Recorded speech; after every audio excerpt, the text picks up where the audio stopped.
មានរឿងអ្វីនានាប្រកាសផ្ដាច់កុងត្រាជាមួយ Sayana Cambodia ដែលកំពុងផ្ទុះទីផ្សារក្នុងពេលដ៏ខ្លី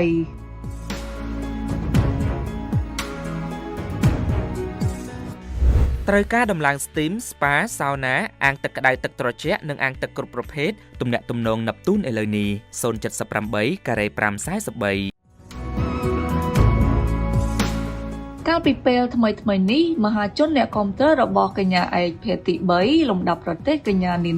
មានការងឿយឆ្ងល់ជាខ្លាំងបន្ទាប់ពីទទួលបានដំណឹងថានាងប្រកាសបញ្ចប់កុងត្រាការងារជាមួយនឹងក្រុមហ៊ុន Liling Trading ដោយលែងមាននាមជា CEO Sayana Cambodia តទៅទៀតហើយនៅលើទំព័រ Facebook Page ផ្លូវការរបស់នានបានគូបញ្ជាក់យ៉ាងដូចនេះថាដោយសារមានហេតុផលផ្ទាល់ខ្លួនមួយចំនួនរូបនាងនិងក្រុមហ៊ុន Liling Trading បានព្រមព្រៀងគ្នាដោយស្ម័គ្រចិត្តនឹងបញ្ចប់កិច្ចសន្យាផ្ដាច់មុខលើផលិតផលអរម៉ូនស្ត្រី Sayana ទាំងស្រុងចាប់ពីថ្ងៃជូនដំណឹងនេះតទៅគ្រប់ផលិតផល Sayana ទាំងអស់មិនជាប់ពាក់ព័ន្ធនឹងនាងតទៅទៀតឡើយនាងសូមថ្លែងអំណរអគុណបងប្អូននិងកូនទាំងអស់របស់នាងដែលតែងតែគាំទ្រលើនាងនិងផលិតផលដែលនាងកាន់នាពេលកន្លងមកគួររំលឹកថាកាលពីខែសីហាឆ្នាំ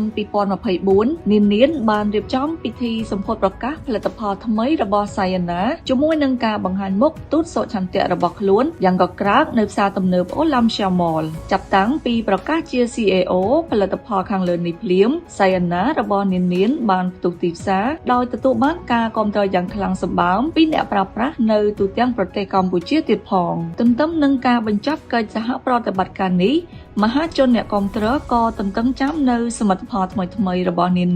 Mr International Cambodia ឆ្នាំ2024ទាំងលើមុខជំនួញនិងការងារសិល្បៈផងដែរ